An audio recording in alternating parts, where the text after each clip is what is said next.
د شهوتناکه میرمنو درې نښې. سلام ګران لیدونکو، هیله ده چې روغ جوړ او د صحت جامې وکړتن وي. زه یو ځل بیا ستاسو په خدمت کې د یو نوي ویډیو سره حاضر یم. هیله ده چې د پام وړ مو وګرځېږي. تر هر څه دمخه باید یادونه وکړم، که زموږ چینل مو نه وي سبسکرایب کړی نو زموږ چینل سبسکرایب کړئ او په خوا کې ورسره د ګونګړي نشان ووهئ. مننه. څنګه پوه شو چې میرمن شهوت ته رسېدلې یا هم شهوت ته راغلي، او څنګه پوه شو چې دا میرمن شهوتناکه ده او یا هم نه ده؟ نو د دې ویډیو تر پایه راسره اوسئ او زموږ د ویډیو څخه غلط مطلب وانخلئ.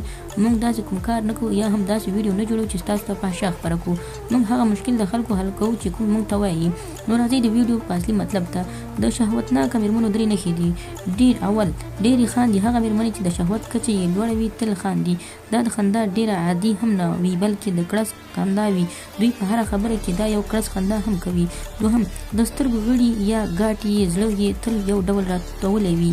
که متوجه شئ وبه یې وینئ چې د سترګو زړی یا هم زیړ یې په یو ډول خاندي، او په ډېرو میرمنو کې د شهوت زیاتېدو په وخت کې دا نښه ښکاره کېږي، یعنې زیړه وي. داسې سترګې وي چې یعنې سروالی یا هم زیړوالی لري. دا هم د سترګو په مابین کې چې کله د میرمنو په سترګو منځ کې سرې نښې پیدا شي، نو پوه شي چې دا هم د شهوتناکو میرمنو څخه ده. دریم، د دوی یوه بله نښه هم دا ده چې په خبرو او ټوکو کې خپل خاوند ته ډېر لاس ور وړي، یا دا لاس وړل عادي غوندې ښکاري. خو په داسې خندا کې په مکرر ډول دا کار کول دا ښایي میرمن په خپل خاوند سره زر یو ځل کېدل غواړي.